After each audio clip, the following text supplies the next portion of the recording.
Hello, family. How's everyone doing today? I hope everyone is doing well today. Let's talk about the hot tea regarding Cantrell versus Tiffany.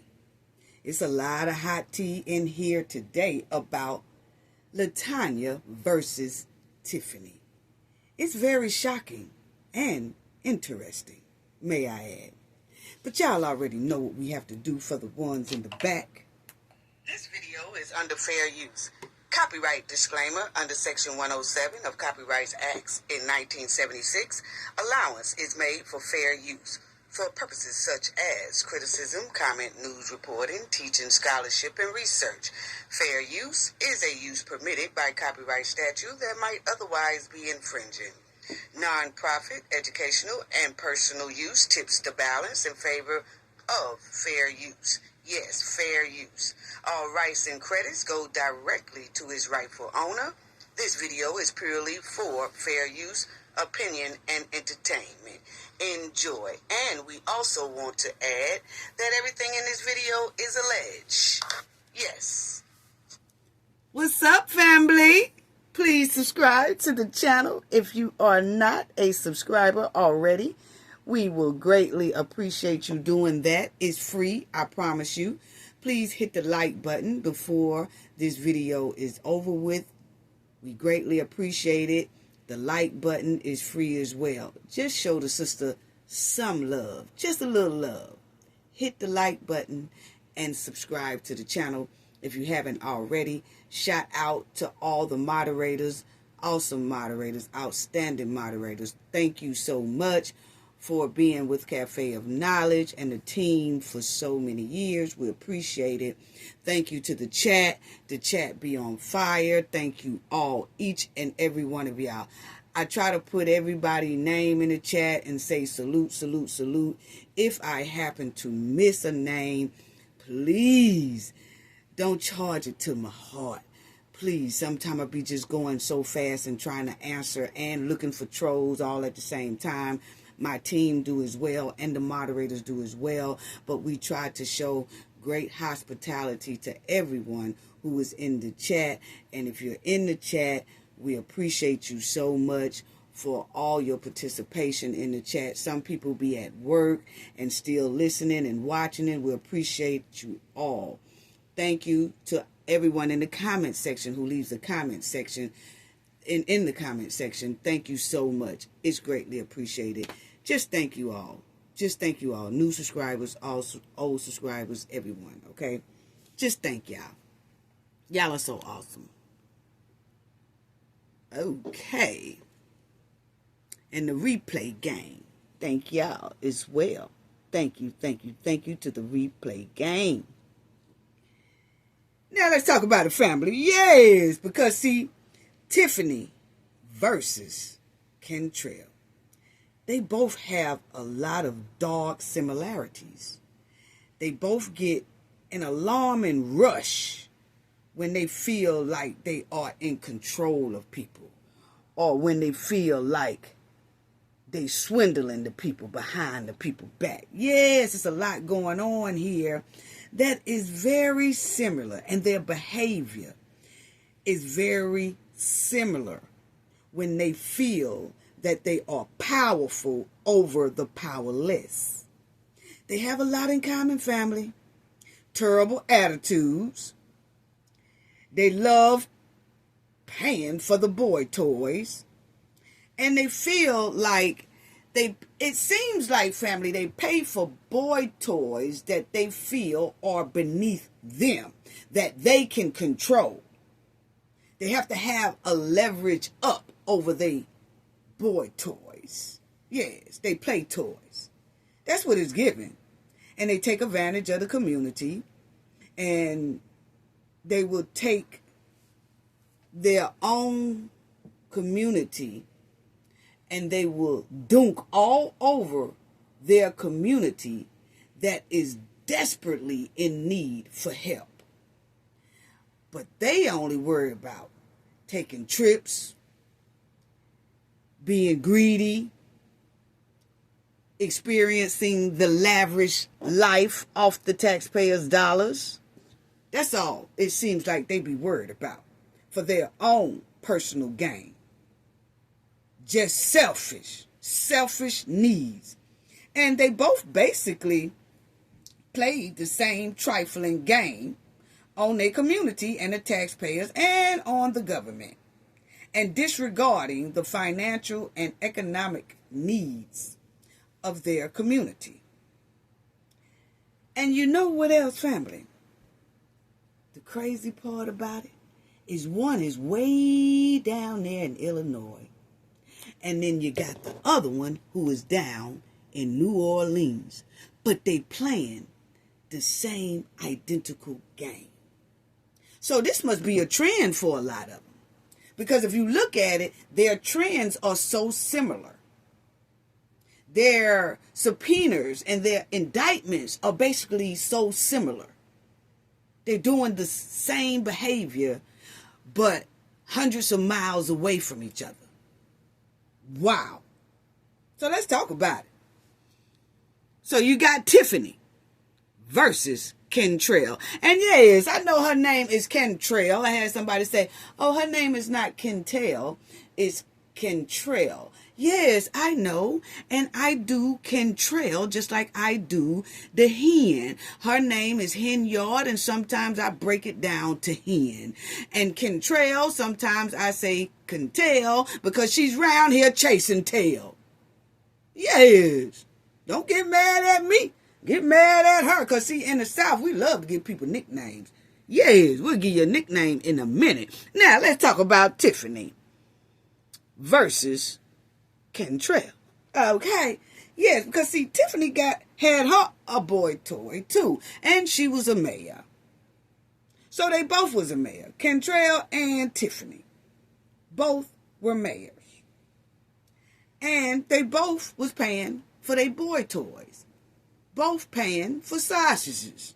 Yes. So Tiffany hired her boy toy, just like Cantrell. And he was also her bodyguard, just like Vappy was to Cantrell. Well, Tiffany Henyard had one too. Oh yeah, Tiffany was around there in Dalton and the township being booed up. I am booed up. Baby, I am booed up. I am booed up. Yes, she was booed up too. Yes. With her Lavelle Redmond. Yes, and she hired him as well and made him the housing enforcer. And that was her romantic play toy. And she paid him a good salary, may I add, off the taxpayers' dollars, while she was running around hankin' with her boy toy, Lavelle. So see, yes, her and Cantrell have a lot in common. Yes. Let's check it out. As y'all will see right here.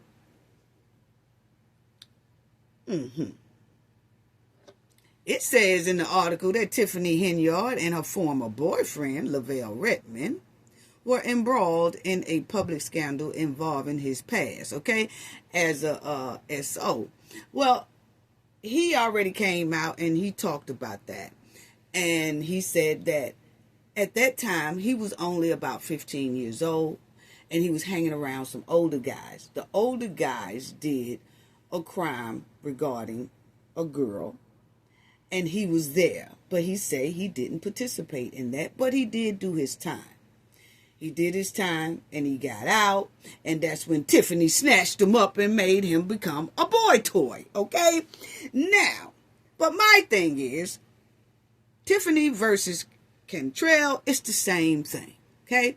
So as y'all will see down here, it says their relationship and employment. Tiffany hired him, yes, the former mayor of Dalton, and the Thornton Township supervisor hired Redmond in 2021 for a code enforcement position in Dalton. At the time, they were in a romantic relationship. Yes. Now, sometimes, you know, Lavelle Redmond will want to admit the relationship, and sometimes he don't.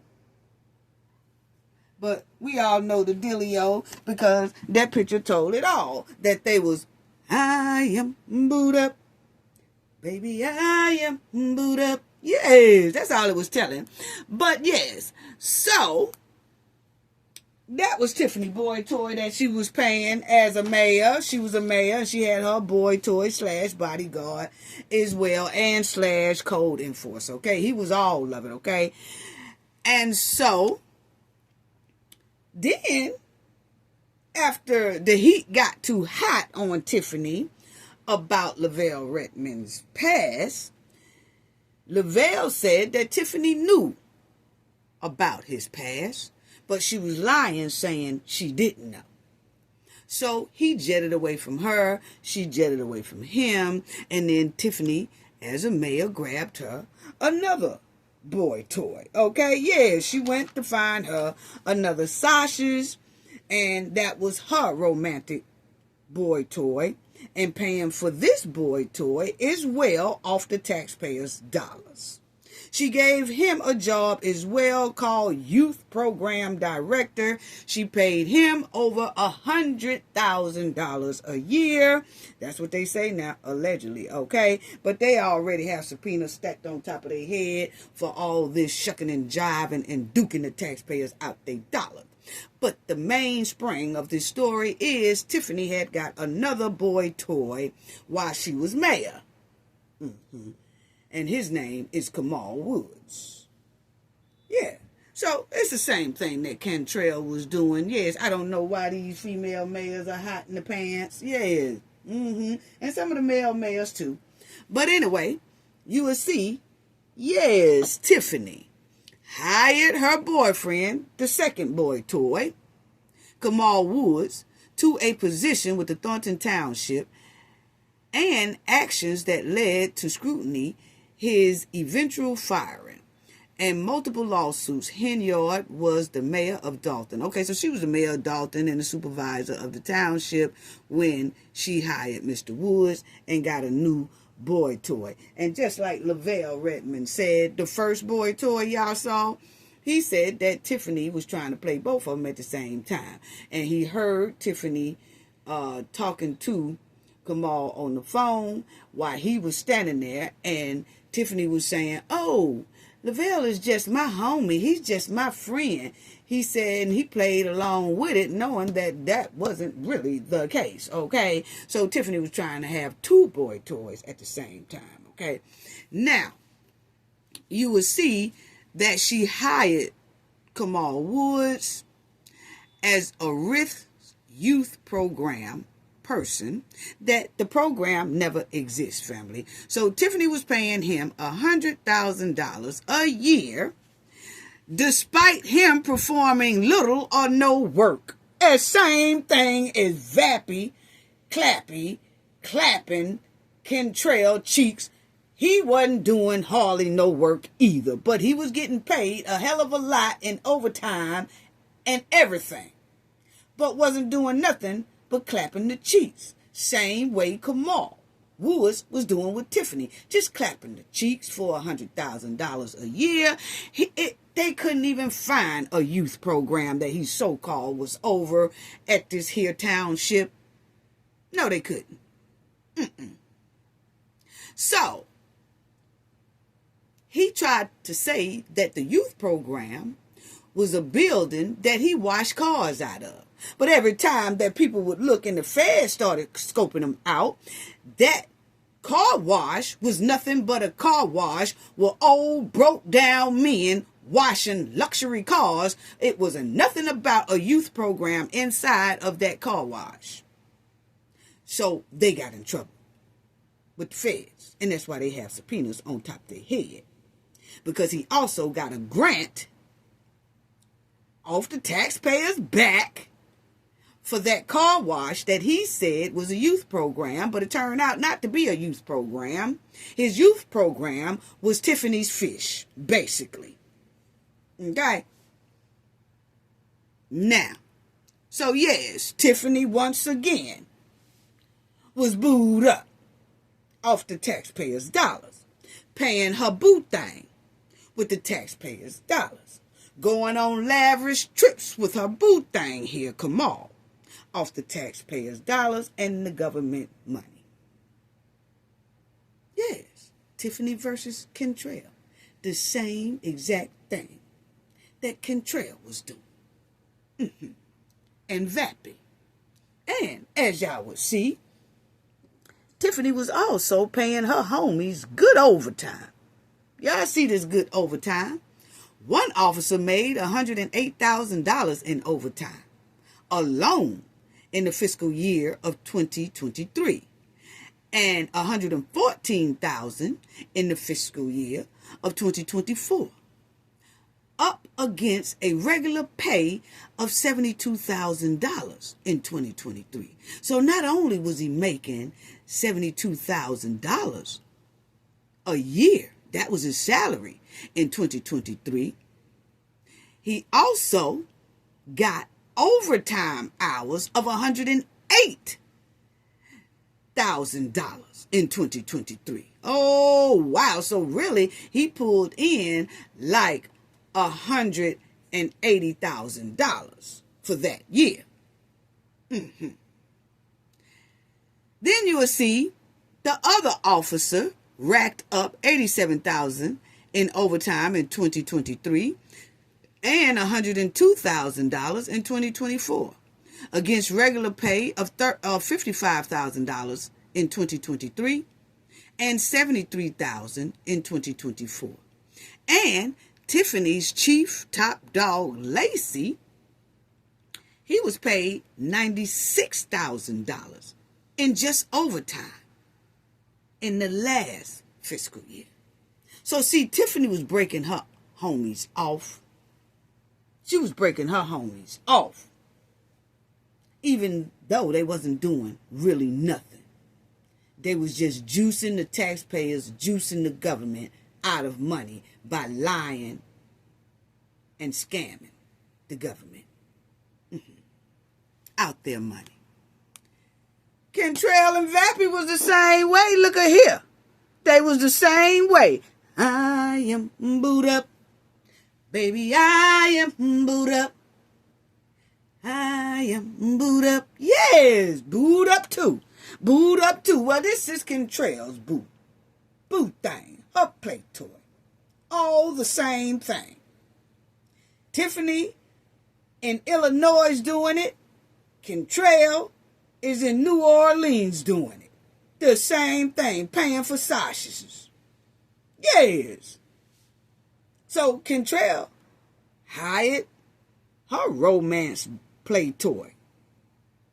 He was her bodyguard. Was getting paid a good salary and getting paid a hell of a lot of overtime. He was traveling as well to different states and countries with Cantrell off the backs of the taxpayers' dollars. And she was authorizing it as well. Having lavish dinners and all that off the taxpayers' dollars. Shucking and jiving. Wow. There you go right there. Vappy was doing the same thing as Tiffany folks was doing. Vappy was putting in, he working 15 hours a day, 9 a.m. to 12 a.m. And not only did he say he was working this at the San Francisco treat spot, but he also was saying he was doing this damn near every day. Just juicing the government. Just gorilla pimping the government and the taxpayers. So, Cantrell versus Tiffany is very similar. Very similar. And that's why I said it won't be long before Tiffany be next. And I'm going to show y'all what I'm talking about regarding the dates. Yeah. So she was doing the same thing. Okay. Then let's go back to Tiffany. Because we're doing Tiffany versus Cantrell. Okay. So let's go back to Tiffany because Tiffany, Dalton Mayer, federal probe, is looking into work of a contractor who faces prison for bribery. So Tiffany was dealing with a contractor And Dalton Village was dealing with a contractor, because that's where Tiffany was a mayor at.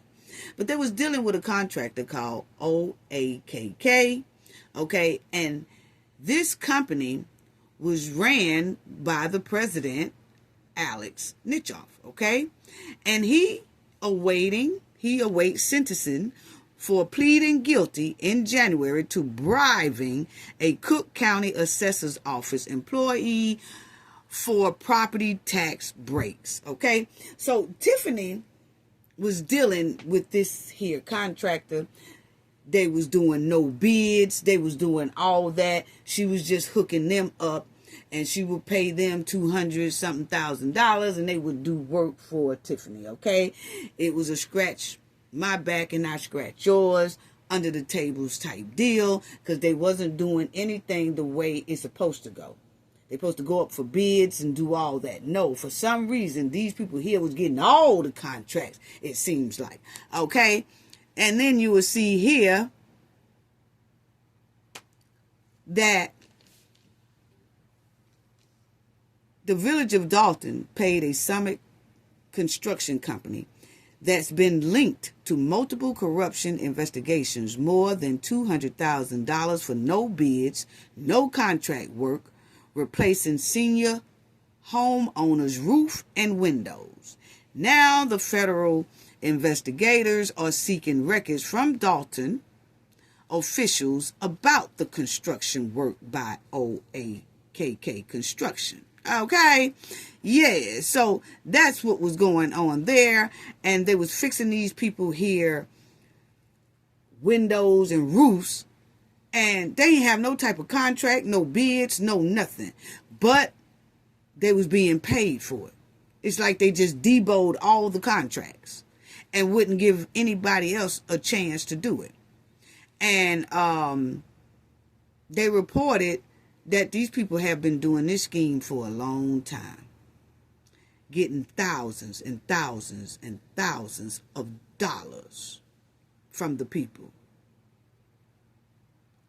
Okay? And they was getting tax breaks. This company was getting tax breaks like, hey, don't y'all charge us for property tax, and we gonna do this for y'all. And they was doing that, bribing each other basically, but they didn't have to pay tax on basically anything that they owned in that, suburb area. And so as y'all will see, it was saying that they was engaging in a scheme to clear thousands, hundreds of thousands of dollars in unpaid taxes from properties the family owned in the suburb. Yes. So Tiffany was dealing with those type people, okay? Then y'all will see Cantrell, way down in New Orleans, was dealing with the same type contractor and was basically doing the same type thing. So it's very similar here. Y'all will see indictment implicating Mayor Cantrell raises alarm about whether homes are truly safe. Federal prosecutors charge safety inspection firm IECI with scheme that could affect the safety of construction work on hundreds of houses. So they was working on houses and wasn't supposed to be working on houses. And then they were saying in some of the indictment that they didn't even have a business license to be doing that. They had a business license back in the day, but they didn't have one at the time that they was doing all these here construction work on people's homes. But they was able to do it because they was doing some type of scheme with city officials and Cantrell. Allegedly, that's what the indictment was saying.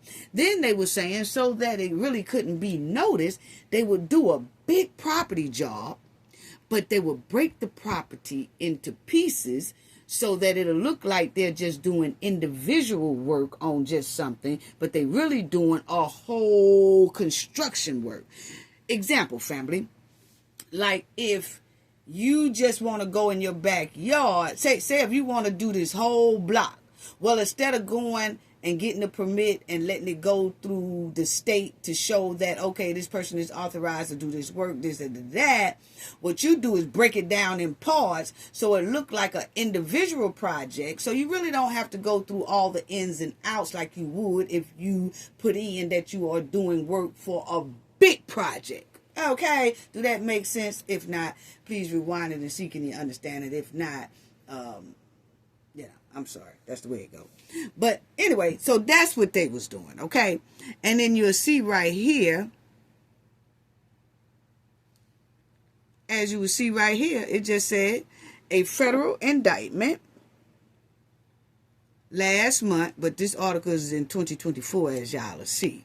I'm just showing y'all that Tiffany was dealing with a construction company that was scheming and bribing people. And then you will see here that also Cantrell was dealing with a company that was bribing and scheming people as well. Yeah. So they both was doing the same thing, okay? And then y'all will see that, let's go back to Tiffany. As y'all see, Tiffany loved to take trips. Loved to take trips on the taxpayers' dollars. Taking her boy toy, taking her homies, and everything else. And as y'all will see, unexplained purchases. Lots of overtime. We talked about that. Leads to a deficit in Dalton. Yes, Tiffany was doing that. And y'all will see that it uncovers that $67,000 in unexplained travel in just 4 months by Henyard and her allies. So remember, we went over Cantrell. Spent $22,000 in a trip with her boy toy. And they have spent over $70-something thousand traveling and running all over the joint. From one end to the United States to the other end of the United States and overseas. And Tiffany was doing the exact same thing. As y'all will see right here. Let's get to this. First class travel. Now, this is the hen. And we're going to show versus Cantrell. Same almost exact thing. And it was tripping me out because one is way up there in Illinois and the other one is way down on the other end of the map in New Orleans, but they both are doing the same thing. So is this a trend with a lot of city officials and mayors and all that stuff throughout the United States? Because they acting like this is normal and all good. Think about it, family. You know? So, Tiffany first class travel. Credit card records revealed Tiffany Henyard and her top aide in both Dalton and the township, Keith Freeman, flew first class on United Airlines at a cost of $3,741 per person. What? I'm telling y'all. I'm talking about they was splurging while the taxpayers are suffering in the township. Yes, suffering. They got high taxes. A lot of them are paying like $10,000 in property tax every year. What? And here you got one person in Tiffany's clique that gets an air flight first class for $3,741. That's just per person. So Tiffany got a first class flight and Keith Freeman got a first class flight, which this clearly adds up to almost $8,000, which could have paid for someone to at least get help paying their property tax in their community. But no. They ain't think about that.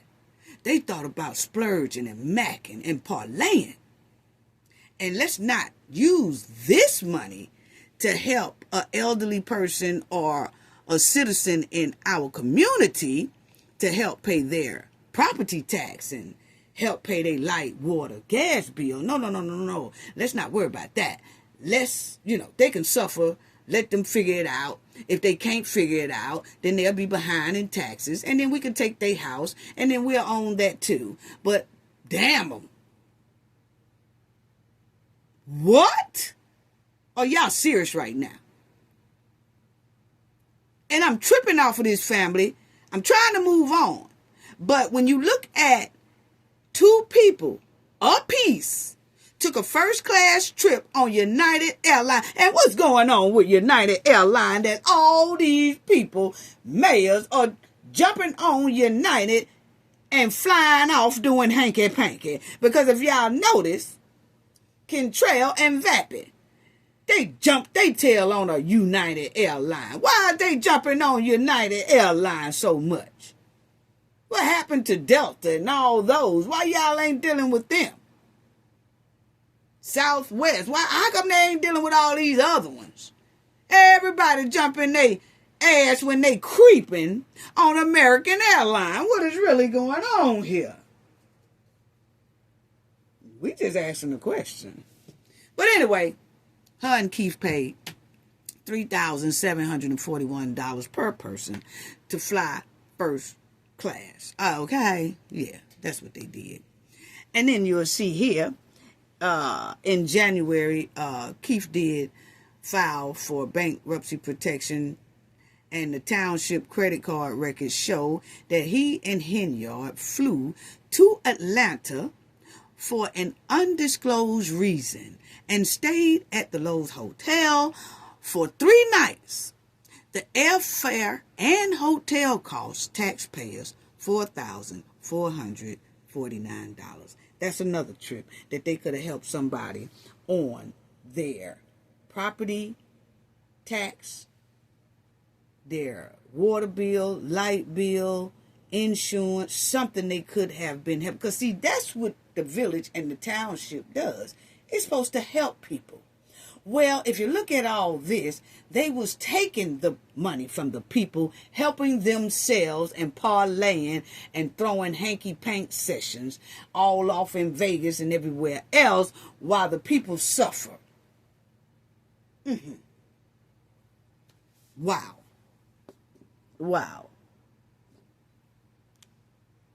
Then y'all would see that Tiffany, the hen, and her allies, they was just traveling it up.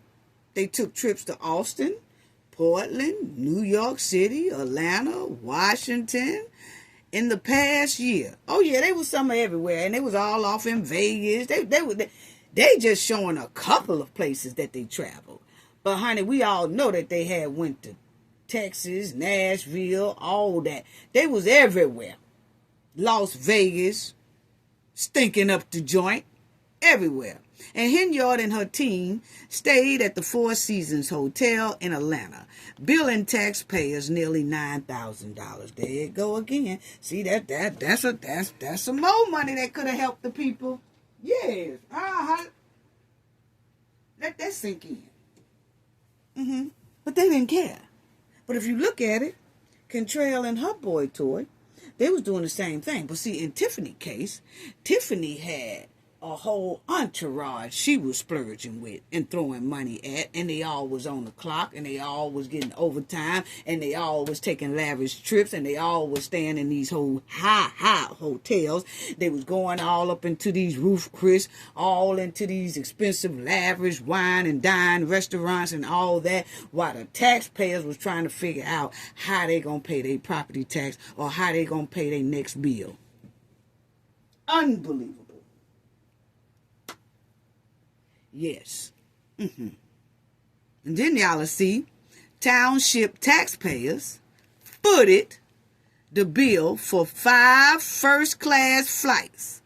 5 first-class flights to New York and charged $13,037 at the Marriott Marquis Hotel in Times Square. Oh, was they not splurging? Yeah. Just splurging. Wow. Then, y'all will also see that she loved to travel with her homies and everywhere. And she will put that bill on the taxpayers, for the taxpayers to pick up, for the government to pick up, all that. Okay?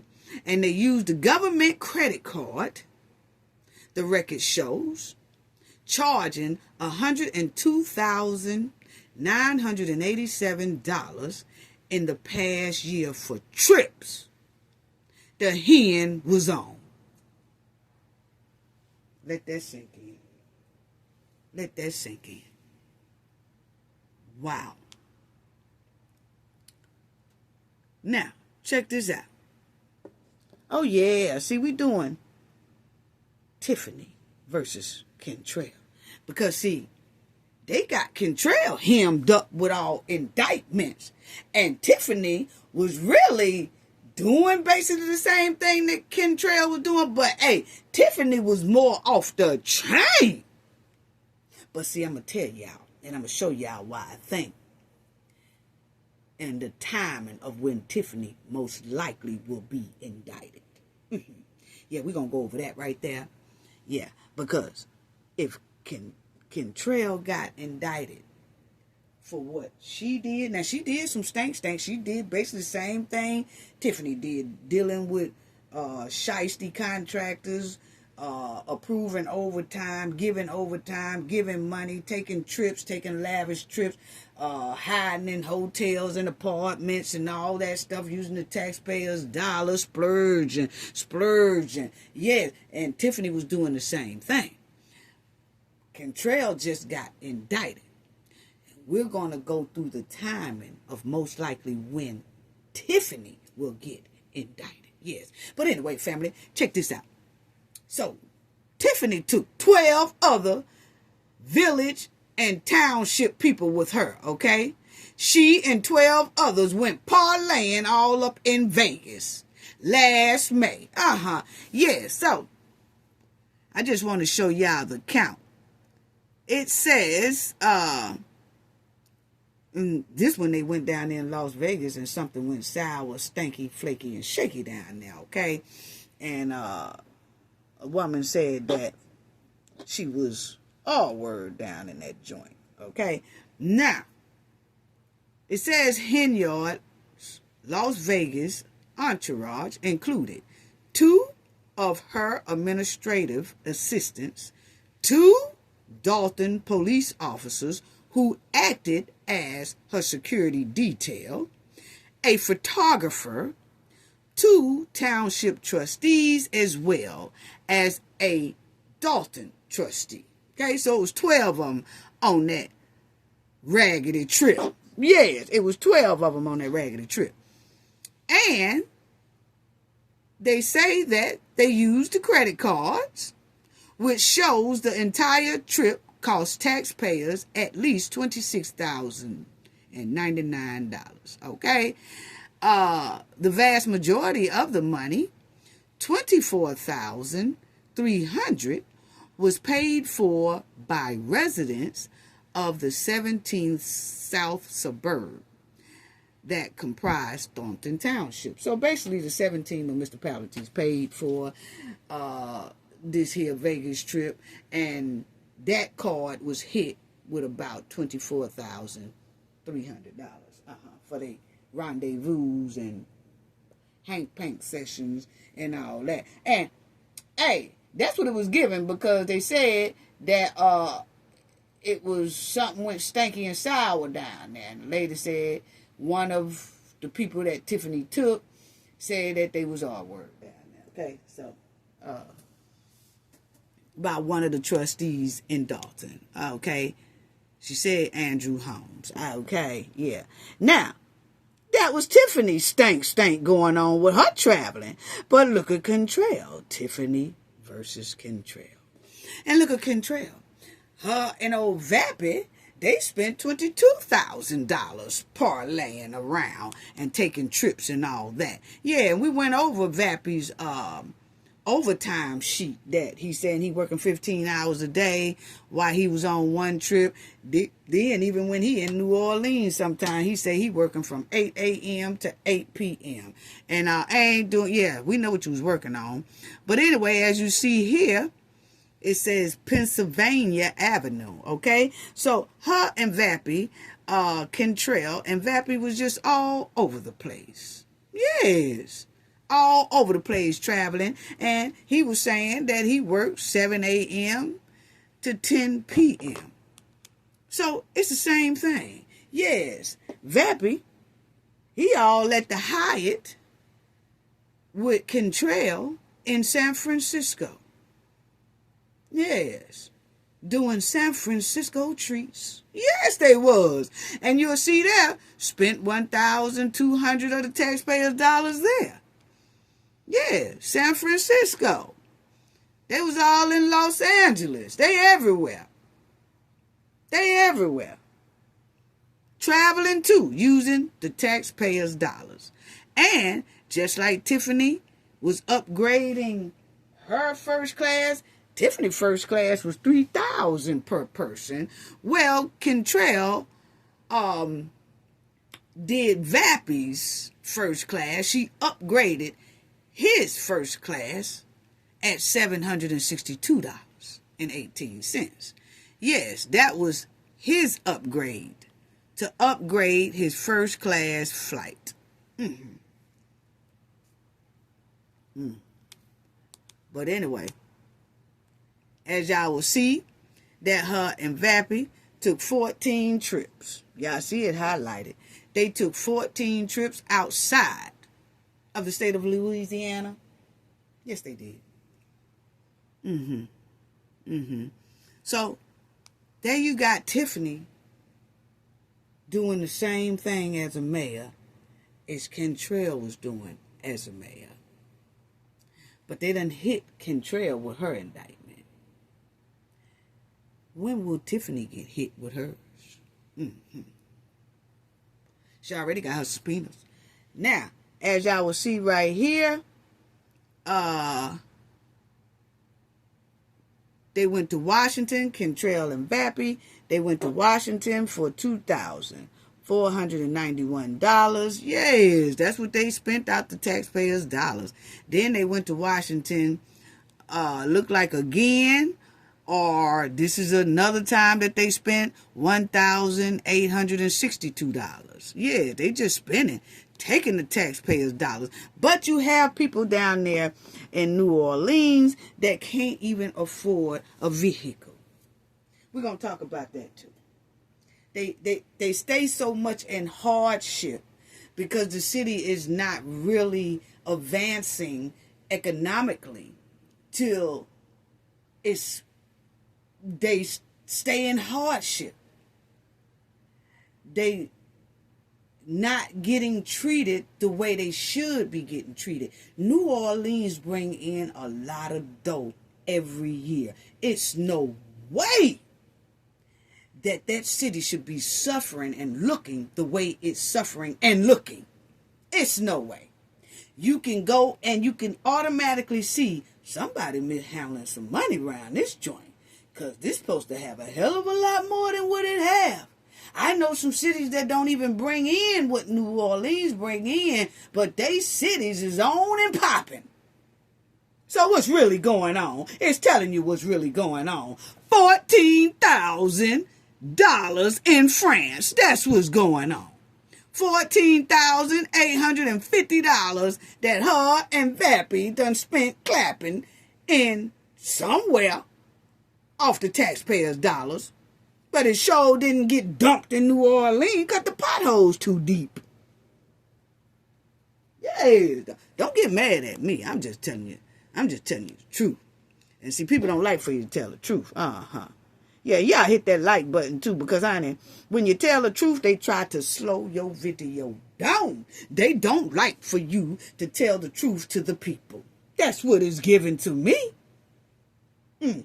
But anyway, her and Vappy also went to Tampa, Florida. What is y'all doing down there in Tampa, Florida? Done spent $2,710, as y'all will see. But the potholes are still deep down there. Canal Street still have empty businesses up and down through there. I went, y'all, I told y'all, now it's been about, 2 weeks now? But we went down there, family, and on Canal Street, they had a McDonald's. And I said, well, about the only thing they got right there on Canal Street to eat, besides like a little coffee shop or some little old bagel or whatever like that.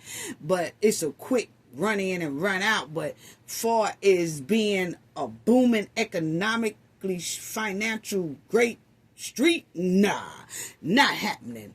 They all fell off, okay? Now, and Cantrell ain't bought no businesses back.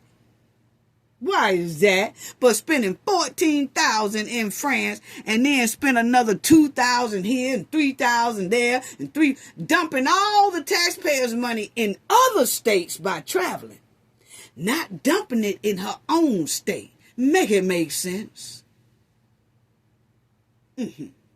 But anyway, family, went down through there and, they had that McDonald's right there on Canal Street. When I walked up there, it was about 4 homeless people. And then just looking. I wasn't even hungry no more, family. I wasn't even hungry no more. I said, I'll wait. I'll wait till we, go up the road some more in another state or something. Just spoiled my whole appetite. I was hungry as hell too, family. They go to McDonald's. And we went running up in that joint and bam, we got hit with all kind of disappointment. But anyway, family, and it's like that all the time. We just be thinking each time it's going to be a little different, and it just don't. It just, anyway. So, Cantrell booked personal trips in which she traveled alone from New Orleans to Martha Vineyard, a Massachusetts island, just to meet up with Vappy. Okay, because Vappy was already there doing some type of training or whatever, but it didn't take long. That little training he was doing, really, I'm trying to see if anybody can break out some proof on that, but they say he was doing a little training over there for a couple of hours or whatever like that. But instead of her handling her business, because they said on her agenda she had an appointment scheduled for her and she canceled that. That was pertaining for the city. She canceled that to run over there with Vappy in Martha Vineyard and spend more money. So, as y'all see, that's what it is. Cantrell versus Tiffany Henyard. Both basically the same thing. If you ask me, they basically the same thing.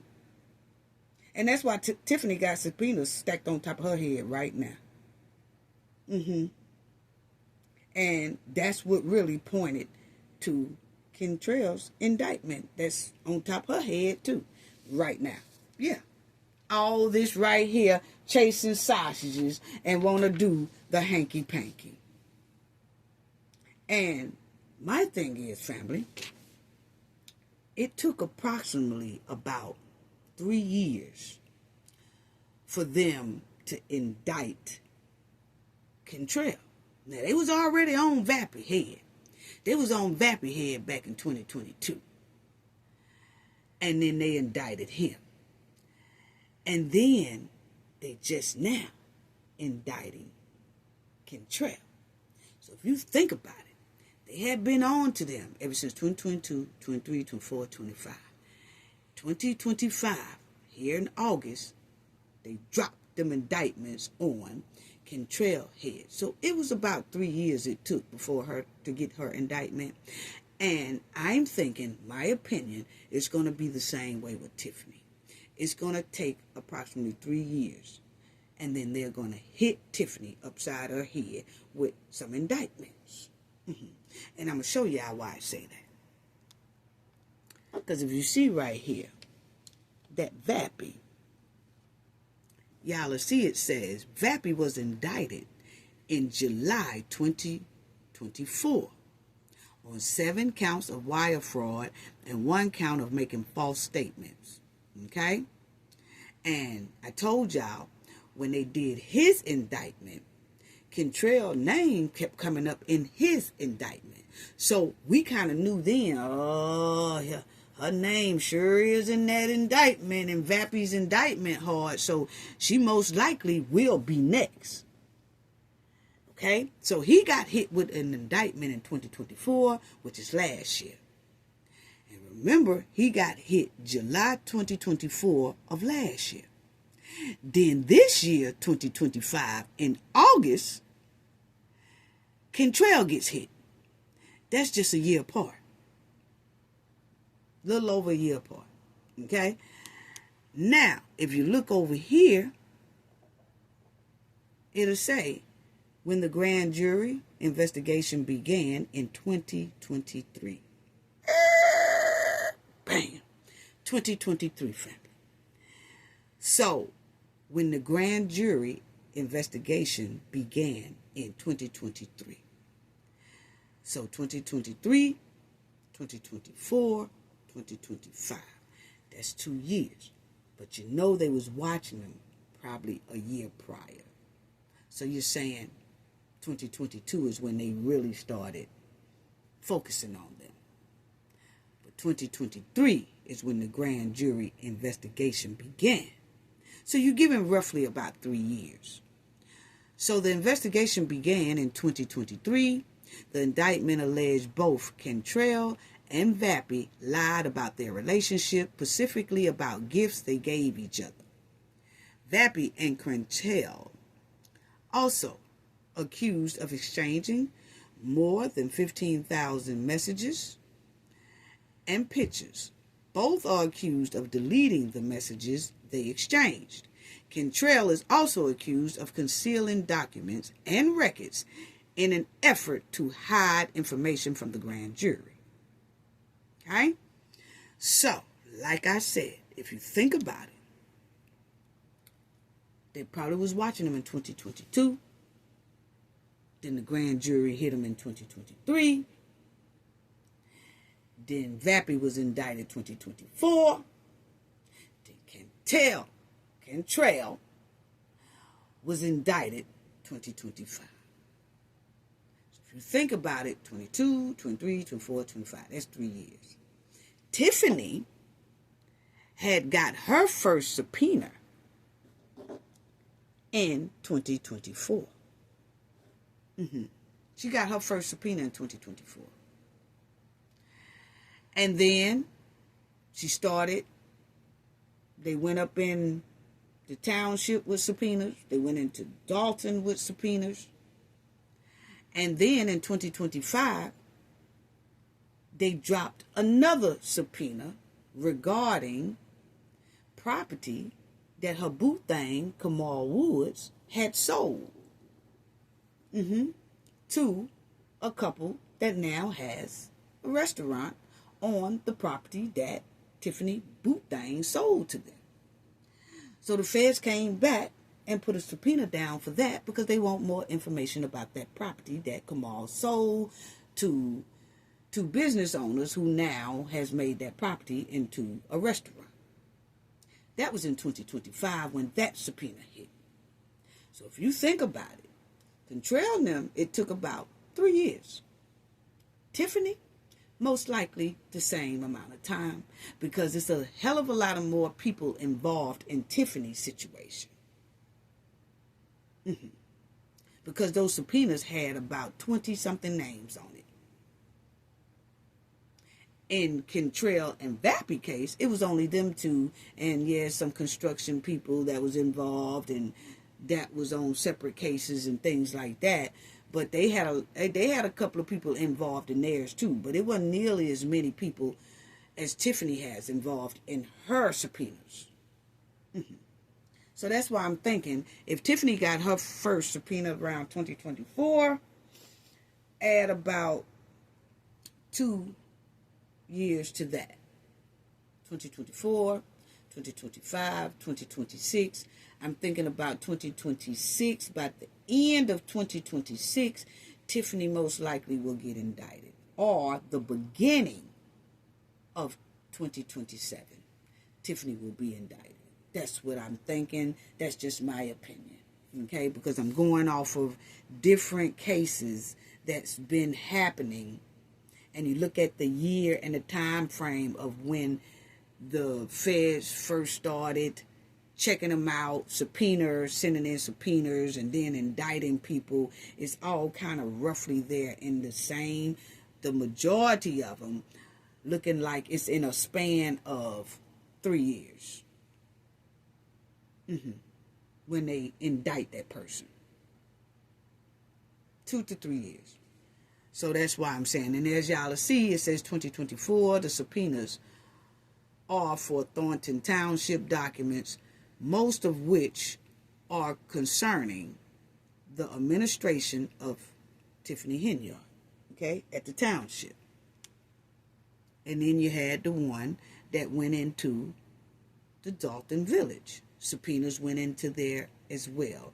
Federal authorities are now leading a criminal investigation in Dalton, Illinois, centered on Mayor Tiffany Henyard administration.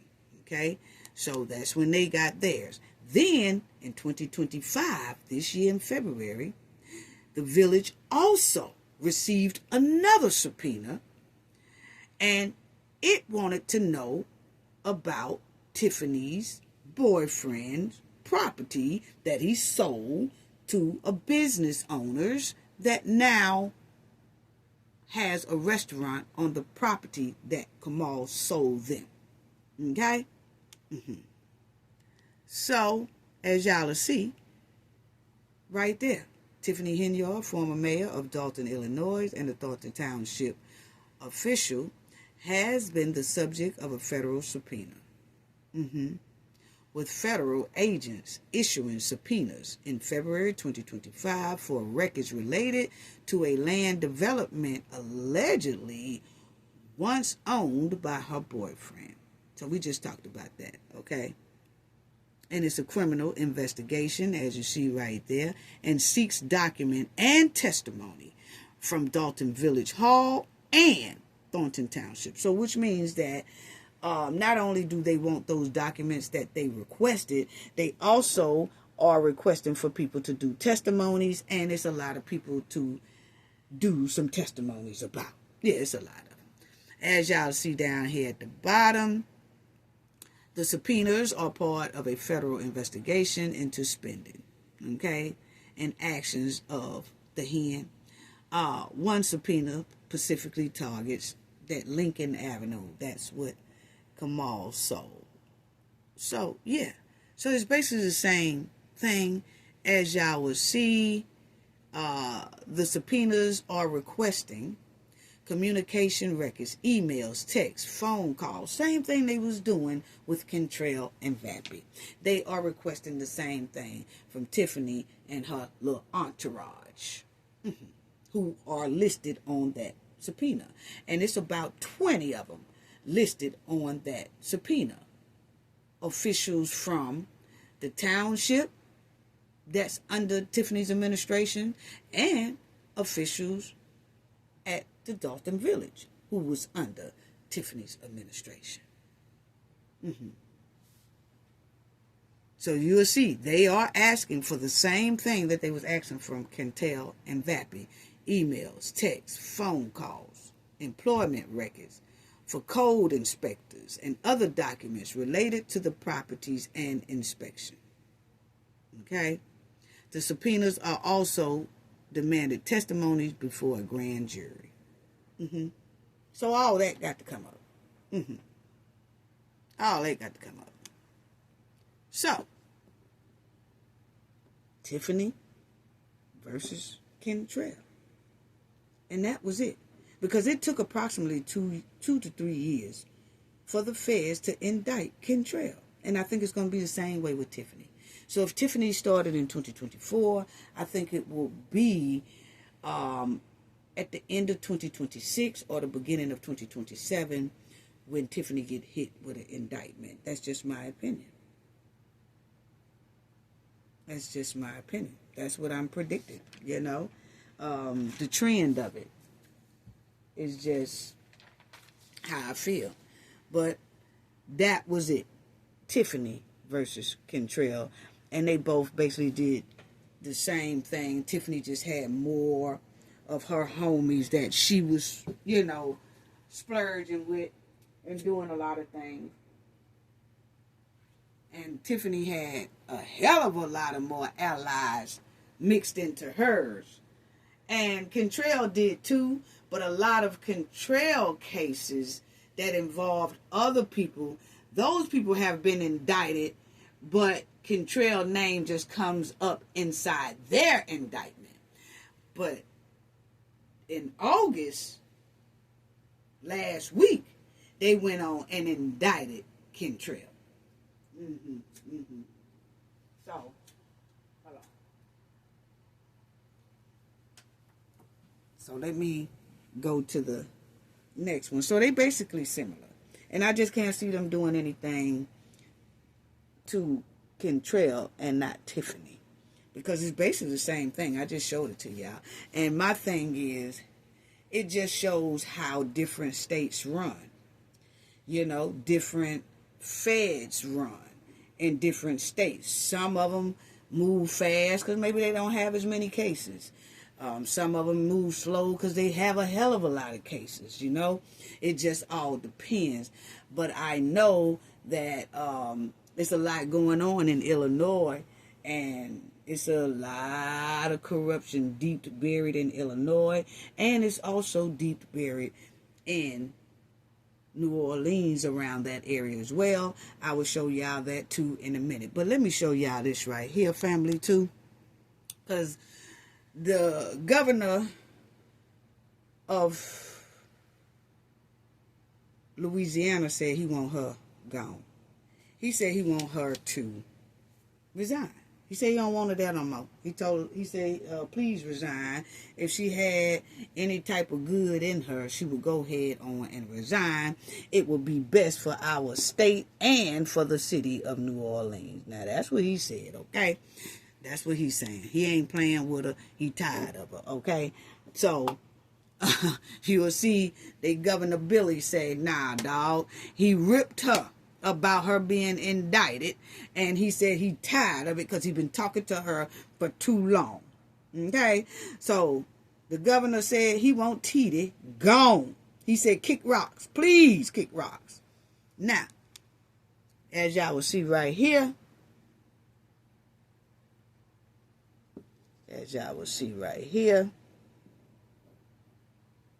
now, the governor has clashed with the mayor throughout her tenure. He have been clashing with her pretty often, you know. He criticized Cantrell for questionable travel expenses and contract awards and blames her for safety lapses that led to the New Year's morning terrorist attack that deleted 14 victims and injured scores more. Okay? Corruption runs so deep, the governor said. He said he tired of it too.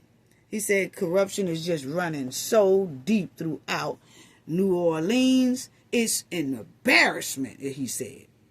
To me, her performance is a crime in itself. For years, I begged her to step up and do the right thing for public safety. Thank God Governor Jeffrey Landry put the state police down there. So it was a governor before that, that New Orleans was really going into dump slumps. And they saw it. It was terrible. The crime rate was unbelievable. It was like the #1 in the United States for its crime. Just not being managed or overseen at all. Okay? And so that mayor sent the state police down there to help out and see what the hell is going on and get New Orleans under control. And they did that. But my thing is, I feel like the governor, he's talking about how much he was on her. He should have did the same thing that other mayor did. Billy, who is the mayor now, should have did what Jeffrey, the governor, did. I mean, Billy is the governor now. He should have done the same thing that Jeff did. That send the state police down there. They should have kept the state police and sent other Louisiana officials down there to New Orleans to get a handle on that place. See what's going on. See why the place won't grow economically. Always in some type of financial bind. See what's going on. So I feel like he should have did the same thing. You know, while he talking, I feel like he should have did the same thing as that other mayor. Okay? Then y'all would see that he says here that hold on, family, let me get this right. Hold on, let me put it back in the center. Let me get this right. Okay. Now, as y'all can see, he said for years he begged her to do the right thing. She just didn't do the right thing. The lieutenant governor said Cantrell has no regards for the greater good of the city. She has consistently demonstrated a lack of leadership and total disregard for the city, he said. When you thumb your nose at the public for a long time, it usually catch up with you. Okay? So, that's what they were saying. The governor, he said, if she had an ounce, just an ounce of doing what's best for the city, she would resign immediately. So he wants her gone. He wants her gone. But of course they said she is not going to resign. So the mayor said, man, if she had 1 ounce of doing what's best for the city, she would just resign, said the governor. And the governor's state chief tourism officer, in an interview with USA Today Network, Cantrell, he was saying he is one of her homies, okay? She was indicted, of course, on the 18 counts. A spokesman for the two-term mayor said she has no intentions on resigning. Mayor Cantrell will continue to work to do the job I had to stop because they said that, you know, this person here is saying that she will continue to do the work. I'm trying to figure out what was the work. He lost me right there. But anyway, let me continue. Her spokesperson said, Mayor Cantrell will continue to work to do the job she was elected and re-elected to do. Communications Director Terry Davis said in an email to USA Today Network. So that's what her homie Terry said, that she's going to continue to do the best work that she's always been doing, okay? And he also said the city continues to move forward with improvements. What? Okay. In key quality of life areas, and city government is fully operational to support our citizens. Well, it might be fully operational, but is it fully operational in 100% positivity way, or is it operational in a poor negative way? Because it's given poor negative way. Okay? But that's what Terry's supposed to do.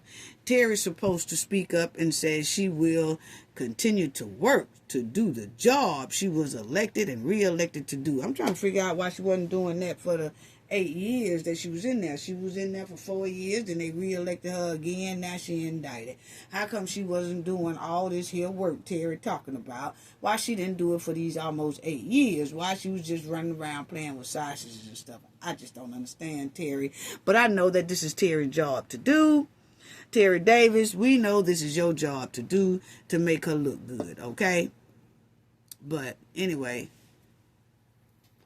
the governor of Louisiana, he said it takes the wind out of our sails after the huge success of hosting the Super Bowl. It sheds a black eye on the city and state, he said. I'm hoping through our marketing efforts and success, we can keep through this without too much damage. But I am concerned. Yeah, you should be concerned. You should have been down there and getting that city in order, because that's your money-making city for that state. I'm sorry. New Orleans is the money-making city for the state of Louisiana. So they should really be on top of that city, because that's what brings a lot of their revenue, tourism and all that stuff like that. Bourbon Street, Canal Street, Super Bowls, football, the Saints, all that. They should be really babysitting that city. Talking about, I am concerned. You should be. And you should be already down there getting that state or that city in order. That's your money maker right there. That need to be babysitted hard, considering all the corruption that's running up and through there for decades. I'll show y'all that too in a minute, family. I ain't just talking. Yeah. But this is the old Terry Davis that said that that's her spokesperson, that's her homie, that sent in that statement and said that she will be doing her work like she's always been doing and all that stuff. But Terry, I'm sorry, Terry. I'm sorry, Terry. So she was elected to pay for boy toys and sausages, Terry? I mean, I'm just asking the question because he said that she was going to continue to do the work that she's always been doing and doing the best for the city and all that.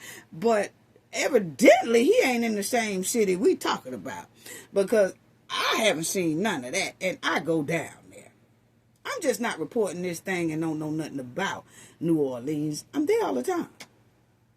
So I'm trying to figure out, is Terry looking at the same thing I'm looking at, or is Terry stuck up in the office and they never went down, up and down through New Orleans? Okay, all up in them parishes. Have he done that?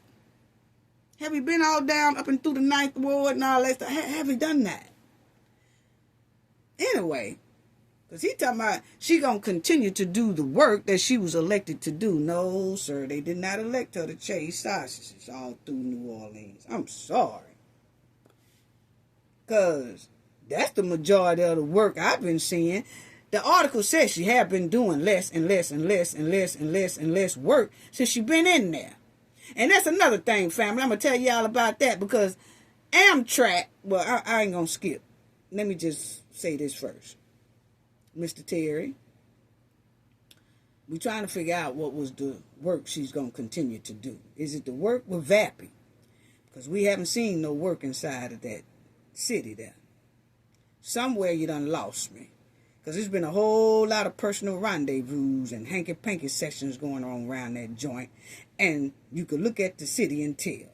So, Mr. Davis, please tell us about the massive economic and financial improvement she has done in the last 8 years. I'll wait.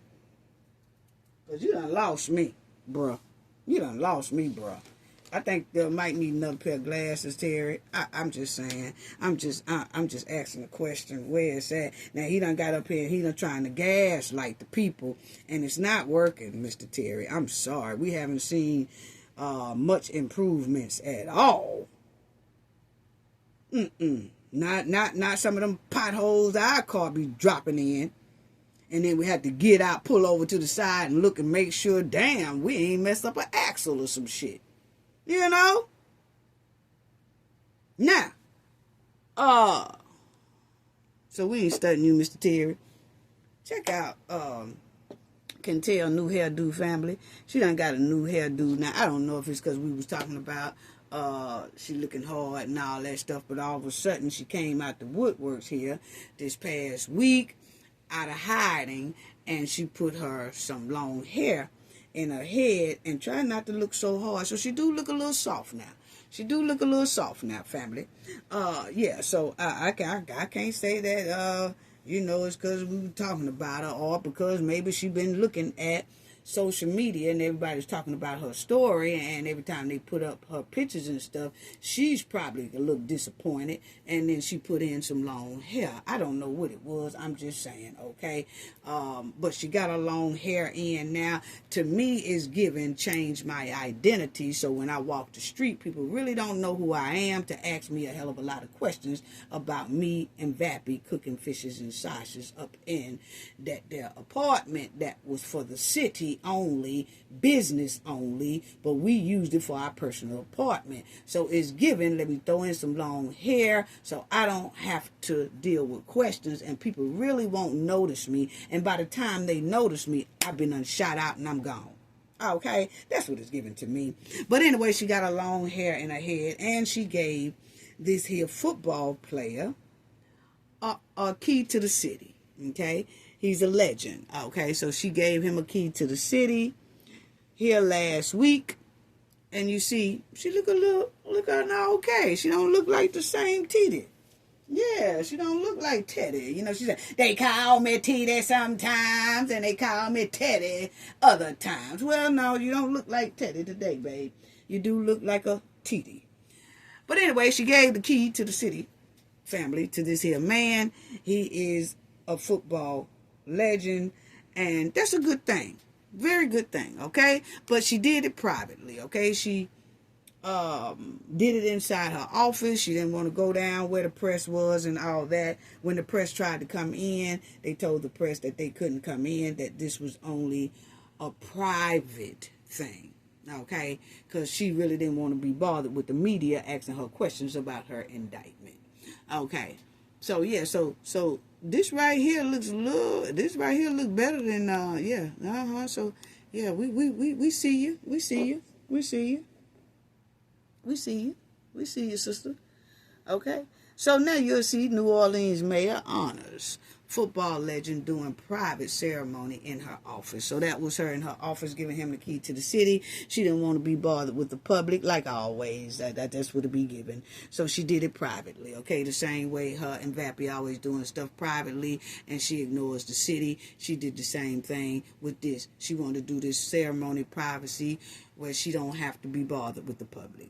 Point blank, period, okay? Now, so this was her giving him that key last week, and she just posted it on her Instagram to show everybody that she did honor the football player Tyrann Matthews, okay? Yeah. So she presented him with the key to the city. So that was on Thursday. And then the city council meeting did the public thing, and she didn't come at all. She didn't want to be around that because she knew news media was going to be around. So, but check this out. This is what I'm finna say about Amtrak, and I cut it off and I told y'all I'd talk about it later, because I understand her giving the key to the city to this guy, and he well deserves that. But also, the city well deserves her to do her job. Just like she did this last week, but she did it in a private ceremony because she didn't want to be bothered with questions and all that stuff. Well, Amtrak had a big event there last week as well, and she didn't show up. Now, let me tell y'all something, family. In Mobile, Amtrak has just started back their commute from Mobile, Alabama to New Orleans. Now, remind y'all, Mobile, Alabama is a Mardi Gras city. New Orleans is a Mardi Gras city. And Amtrak just had announced that they're coming back to Mobile and New Orleans. So people can commute now. We don't have to drive if we don't want to.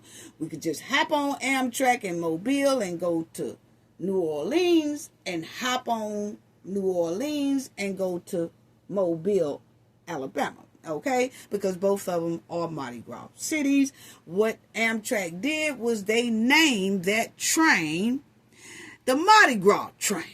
And oh, family, when I say it's hopping and jumping and kicking and is on and popping, honey, Mobile on they end, they got Amtrak set, ready to go for is the Mardi Gras theme. Okay, so the train starts in Mobile and go down to New Orleans. So now everybody doing Mardi Gras can say party in Mobile and say, hey, let's go check out what New Orleans doing. And they can hop on an Amtrak train and go down there to New Orleans and check out what they doing, have a good time, get back on the train and get back to Mobile. Vice versa for the residents in New Orleans. They can have a good time in New Orleans and then jump on the Amtrak and come to Mobile and see what's kicking and popping in Mobile. Well, family, Cantrell missed that grand opening. See what I'm talking about? Now, in Mobile, that mayor was right there welcoming the train on their first kickoff. So, see, the mayor in New Orleans supposed to have been down there waiting on that train to come and embrace that train because that train is going to bring some economic value to that city, but she was missing. This was just here this last week. You see it right there. Cantrell did not attend the Mardi Gras train launch Saturday. What? Mobile mayor was there to embrace Amtrak. I ain't gonna say the whole city now. I'm going a little bit too theatric on that one. But a hell of a lot of people in Mobile was there to embrace that train Saturday. And that conductor and the employees on that train, Amtrak's business was just so happy and overwhelmed at the welcome that Mobile gave them for starting a launch in Mobile. And they gets down there to New Orleans and they don't get the same treatment. Why is that? When they gonna bring a hell of a lot of revenue to New Orleans. This is what I'm talking about. I love the fact that she gave the key to the city on that guy and did a private ceremony and all that things right there.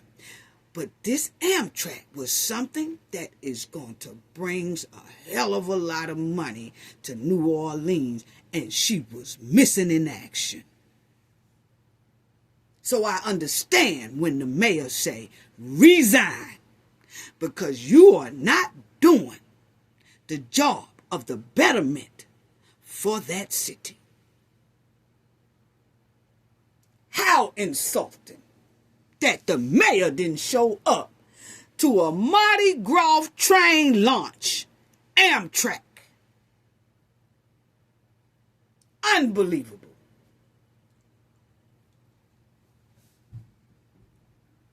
Wow. As y'all will see right there, New Orleans mayor not present for Amtrak service launch after indictment. But she can give away a key though. But that key she gave was not going to bring millions and millions and millions and millions of dollars to that city. She could have came to that thing regardless. If she didn't want to answer no questions, she should have kept bodyguards by her and say, hey, this ain't a time for questions. This only a time to welcome this train and thank this train for bringing in a whole lot of financial value to our city. No, she didn't even think to do that. Was she playing with Vappy then too? I'm just asking a question. I'm just asking a question. But anyway, yeah, I'm heated about that. Because, see, that train connects Mobile to New Orleans. And if somebody stink up the joint in New Orleans, it'll cause a stinking ripple effect to Mobile.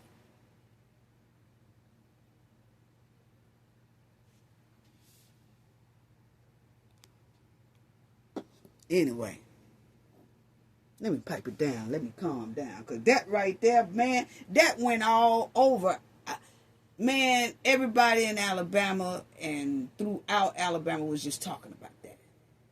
Like, man, we really showed out for Amtrak.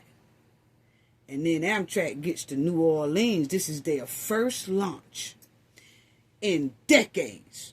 They used to do it before, but then the hurricanes had tore up the bridges and all that crossover. And once that bridge collapsed during hurricanes and things like that, they didn't fix it no more, so that service had stopped for decades. Now they got the service going back. Mobile, the state of Alabama fixed their bridge part. Mississippi fixed their bridge part. New Orleans fixed their bridge part. And now the train can go back to running the way it did decades ago. And here this woman is missing. Unbelievable. So, like I said, it ain't the first time. And everybody's putting it on. Oh, she's missing because of the indictment. No. Didn't I just tell y'all that the woman was being missing a lot throughout her tenure as mayor? Each year, her appearance got less and less and less. Now, y'all will see right here, it says specifically Cantrell did not attend the launch of Amtrak's Mardi Gras service line connecting New Orleans to Mobile, just a day after being indicted on charges of conspiracy, wire fraud, and all that stuff, okay? According to the political analysts, skipping the event was likely a strategy move from a legal standpoint to avoid commenting on the case. And like I said, she could have had told somebody to make sure media don't get to her. This ain't the time. This is only for the celebration of Amtrak making the decision to come back. And we getting they got the tracks ready and set to go and all that. So there's no excuses. But anyway, as y'all will see right there, furthermore, news investigations examining Cantrell official calendar and schedule indicate a trend of her spending less and less time in office, missing or being silent during several high-profile city events. So, see, this was way before she got indicted. She was missing events, okay? And it says department promotion ceremonies where she was reportedly out of town and remaining silent during a widespread power outage and the escape of inmates from the New Orleans parish justice system. Just act like ain't nothing going on, you know. And this man right here is now running for mayor, which he was also indicted and had to do time for bribery, stinking up the joint in the past in New Orleans. And when he did his time and came back, the people re-elected him back in the council seat, and now he's running for mayor. What? We got to do better. We got to do better. But anyway, Oliver Thomas is now running for mayor, and he was caught up in this bribery scandal around 2007, according to the articles, and he pled guilty, and so he did his time. When he got out, he ran for council member again. He got that. So now he's a council member, and he's running for mayor right now in New Orleans. As y'all see, Oliver Thomas, former New Orleans councilman, failed by bribery scandal. But now he is in the District E councilman seat. Okay? And now he's running for mayor. But y'all see right there that Oliver Thomas, former New Orleans councilman, failed, and he did a bribery thing. He pled guilty in 2007 for taking nearly $20,000 in bribes 5 years earlier from businessman Stan Pampy. Okay?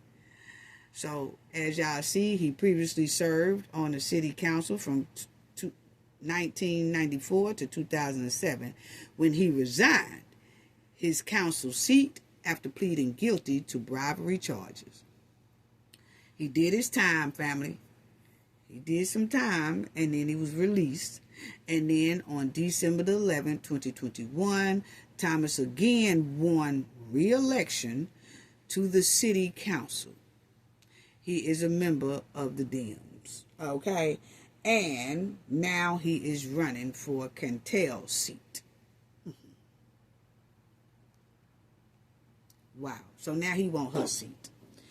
But my thing is, people be stinking up the joint, taking the money, doing all that, and then it's like the people still put these people back in office, okay? Unbelievable. And people can change. Yes, they can change, and everybody deserves a change. But when you're talking about running a city, a state, and all that, people, once you show people that you mishandling, you easy to do bribery, you easily doing corruption and all that stuff, it's time to let somebody else take them seats, and then you show that you've changed in another position somewhere else, out here, go to the school board or something like that. But far as all these tax dollars and government money and all that stuff, once you dunk it away the first time, we don't need to take a chance on you dunking it away again. But that's just my opinion. That's just how I pick people. So, but evidently some people just don't care. But anyway, he now running for mayor. He most likely will make it too.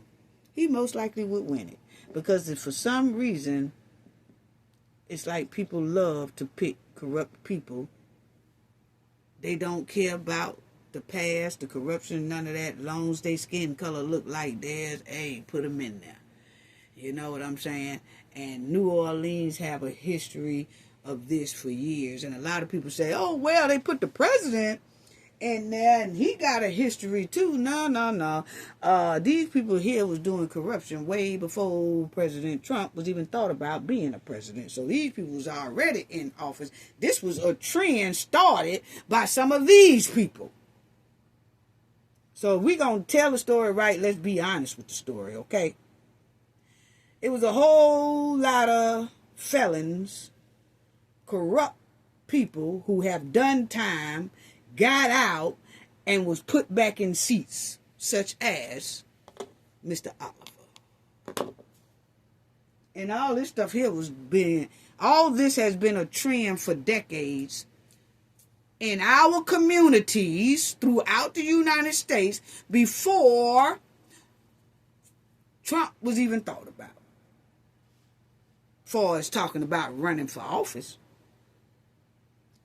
So, some people say Trump got in there by being a felon because, hell, other people have been getting in their seats as felons. And nobody said nothing. But we got to be honest about the thing.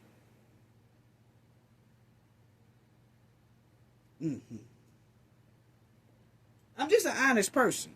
And I like to look at things both ways. And you have to be honest about it if you're going to make some improvement. Because felons was getting back in these official seats way before Trump became a felon and got in his official seat. Now, I'm going to show y'all something. And I want y'all to understand where I was coming from with that statement I just made. Okay? maybe people understand where I'm going with this. New Orleans Metro leaders indicted since 2000. Can anybody tell me if Trump was president in 2000? Now, ever since 2000, not only in New Orleans, in other states, our communities have been putting felons back in their official seats for decades. And that's a lot of the reason why a lot of our communities are still suffering in hardship. No economic growth in some of our neighborhoods. Check it out. New Orleans officials charged and convicted John Johnson and Oliver Thomas. Oliver Thomas is the one that's running for mayor now. Both pled guilty to bribery and theft-related charges. Okay? Louisiana leaders indicted since 2000. A timeline of corruption, crime in Metro New Orleans. Check it out. New Orleans mayor became the 27th public official in Metro New Orleans to be indicted by the Department of Justice since the year 2000. Latoya Cantrell, okay, we know she's indicted, okay?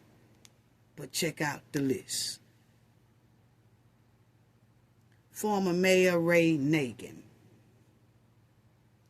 Former Mayor Ray Nagin was charged in 2013 after leaving office and was convicted of numerous bribery-related crimes.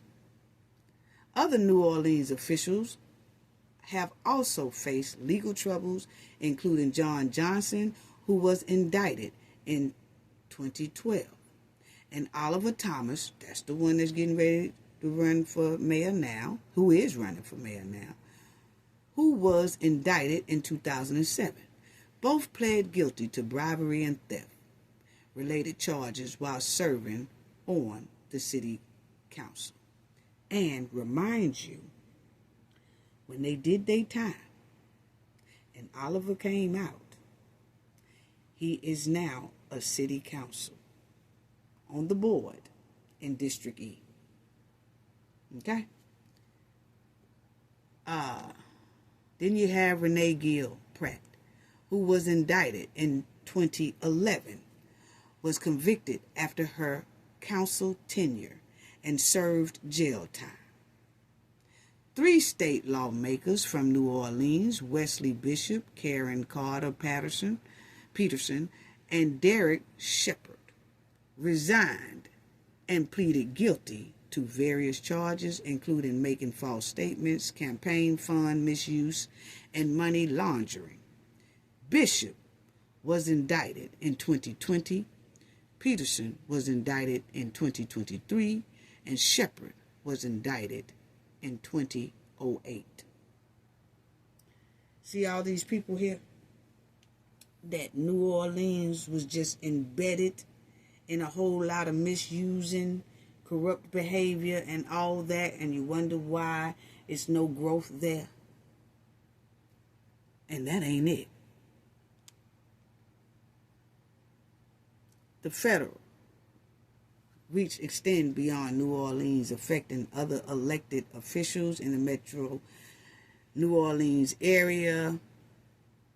The Tammany Parish former coroner Peter Galvin pleaded guilty to conspiracy to steal funds and serve jail time. He was indicted in 2014, and then in the Mandeville, Mayor Eddie Price pleaded guilty to mail fraud, tax evasion. He was indicted in 2010. Councilman Joe Imparasto was indicted in 2008 and pleaded guilty to illegal solicitation involving a contract, while former District Attorney Walter Reed was convicted of mail and wire fraud. Reed was indicted in 2015. Former Sheriff Jack Strain pleaded guilty in 2023 to accepting bribes in federal court and was convicted of all word in state court. He is now serving a life sentence. It's all New Orleans, what they had running their state for decades, ever since the 2000s. In a high-profile case, former Congressman Bill Jefferson was convicted of bribery in 2009 after he was caught on video taking cash bribes and storing nearly $100,000 in his freezer. He served jail time.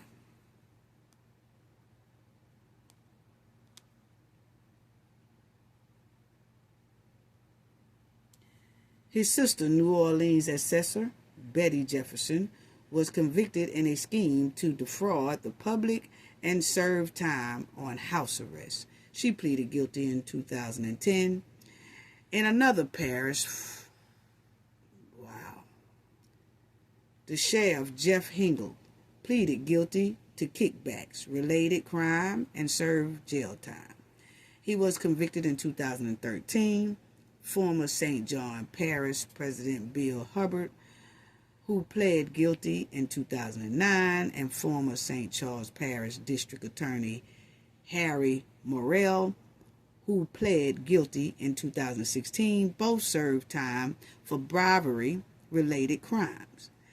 In St. Bernard Parish, former Judge Wayne Cresap served jail time for kickbacks-related crimes. He pled guilty in 2010. Jefferson Parish has a 25-year history of political corruption, with two judges, Alan Green, who was found guilty in 2005, and Ronald Boheimer, pled guilty in 2003, were in a bond rigging scheme known as Operation Wrinkled Robe.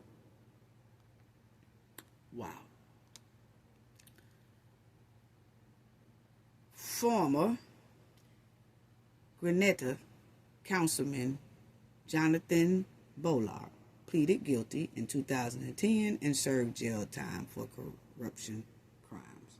So y'all see how many people ever since the 2000s has been involved in some type of trouble regarding the taxpayers' dollars, the government's money, the schemes, the bribery, the corrupt behavior, ever since the 2000s.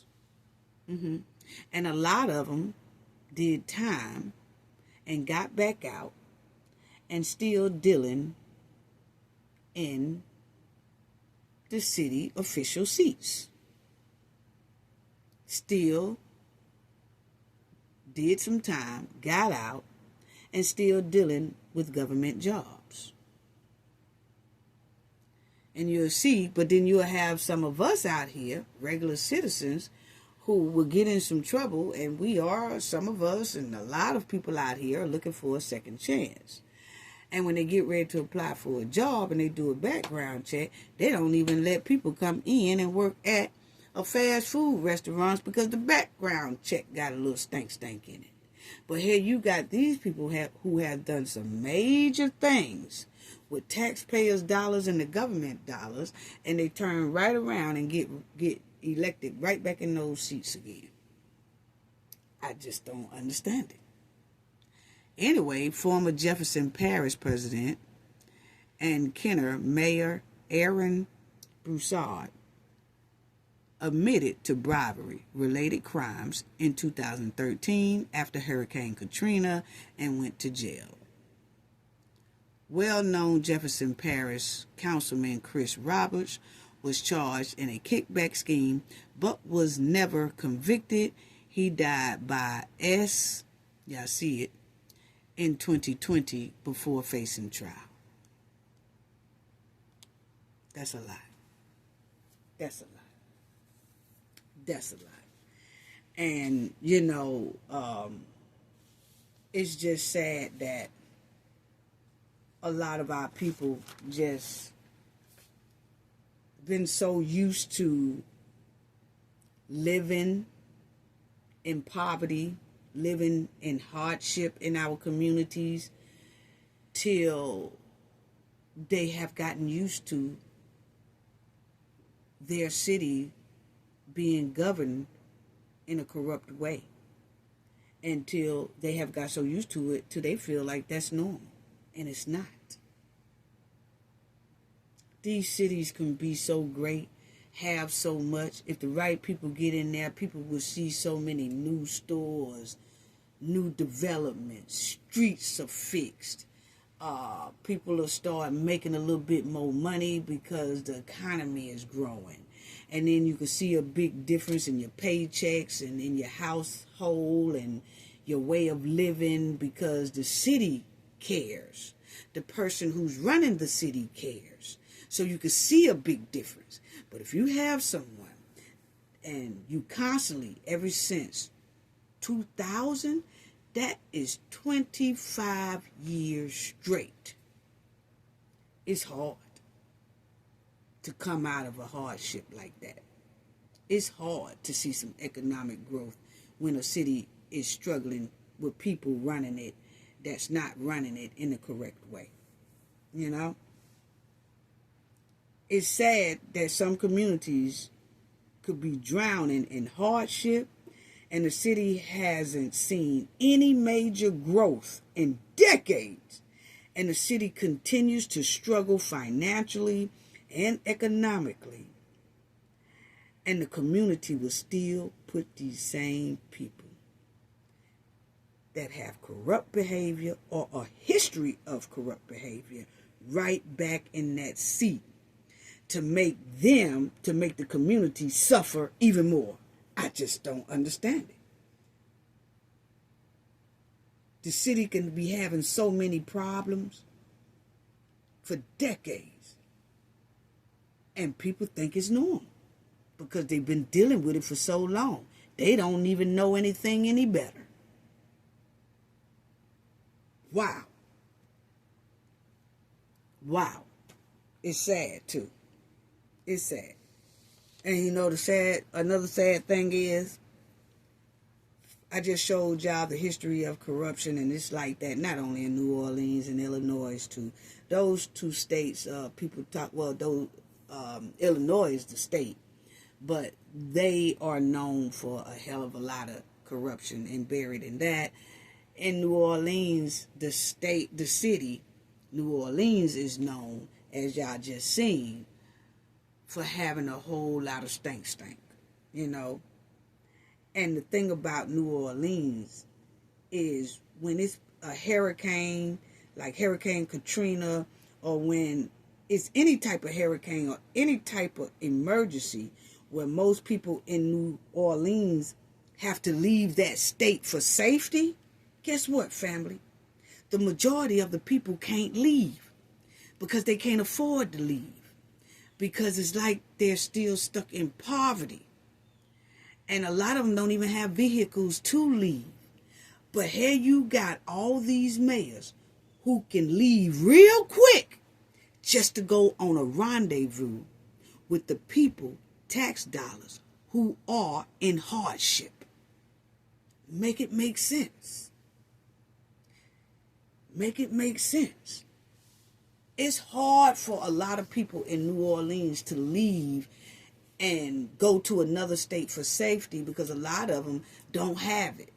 A lot of them don't have vehicles. So they be stuck there when it's an emergency for them to leave that city.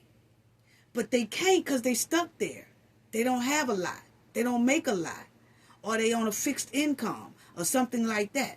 But then you have mayors and officials that can just use the city credit card and travel out of town and spend $22,000 of these people who are suffering money. And then they come back And they living in lavish houses and all that because they using the taxpayers who are in hardship money. But then that money never trickles down to the people in hardship. And these people been doing and going through this for 20-something years. Make it make sense. But then those same people in hardship are still stunk for these people who are dunking all over them. Wow. Make it make sense. Make it make sense. And while we talking about Illinois, let me check out this right quick because I'm almost going into 2 hours, and let me talk about this right quick. But since I'm on Illinois, do y'all know that Brandon there is up there talking about they don't have no money for the children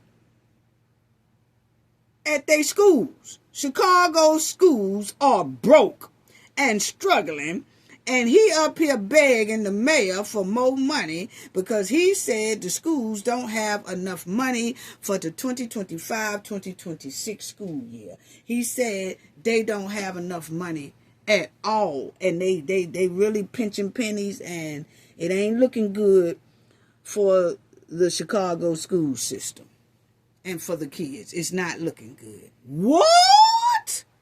How you gonna say y'all ain't got enough money and the mayor is telling Brandon, hey, look here, we ain't got no money. I ain't got no money to give y'all, so, hey, it is what it is.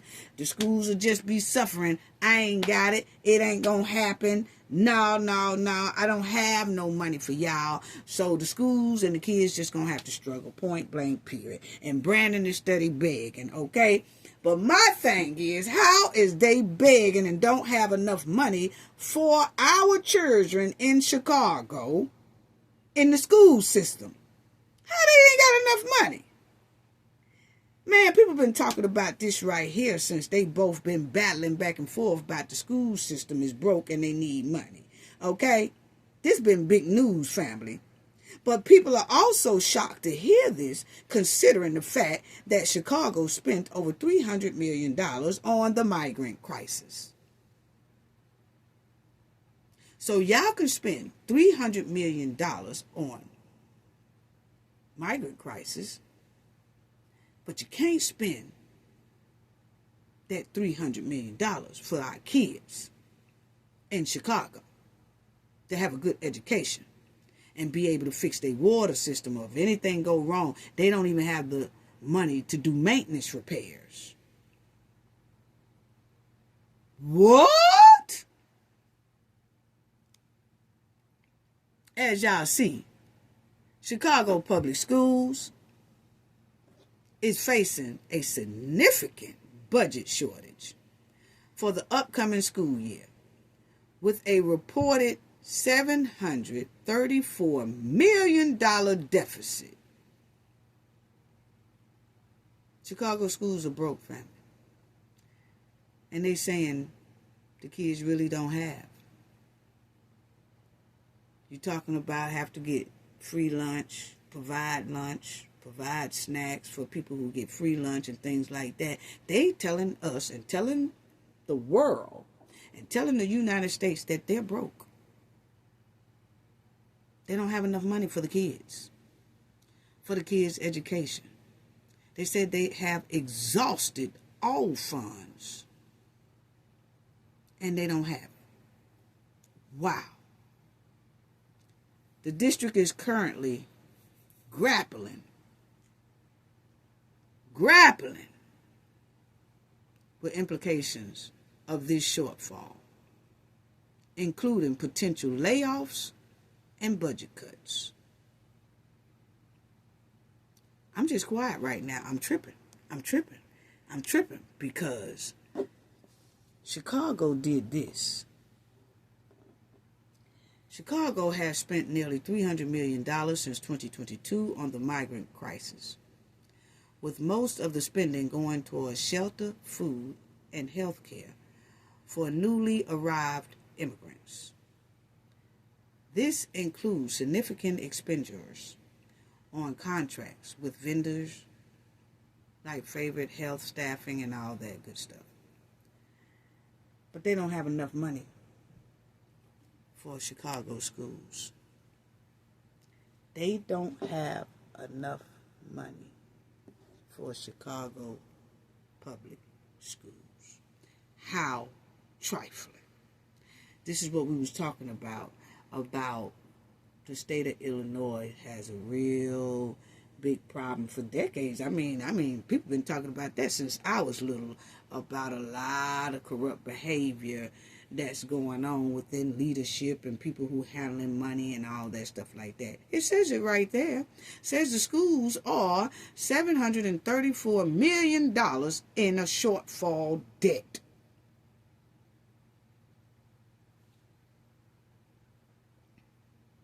And this is the teachers union in Chicago. They said if the state had paid its $1.6 billion tab, the Chicago public school system wouldn't be in budget crisis mode. Well, you know, if they also hadn't spent $300 million on a migrant crisis, why didn't they split that in half and use half for the migrant crisis, half for the schools, since you knew that the school was already short on funds? The school system of Chicago.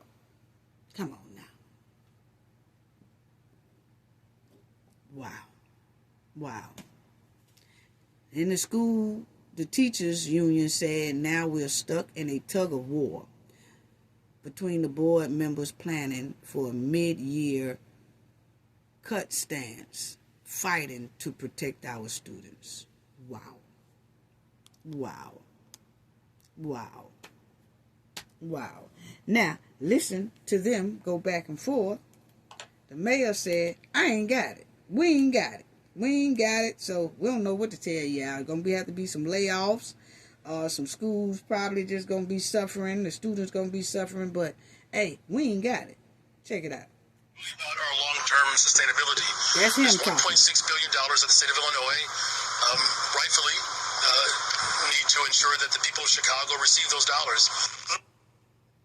Now listen to Brandon. What CTU and the mayor are talking that's about, the which mayor. is providing another billion or the governor. $1.6 billion for Chicago public schools, that's just not going to happen. And it's not because we shouldn't.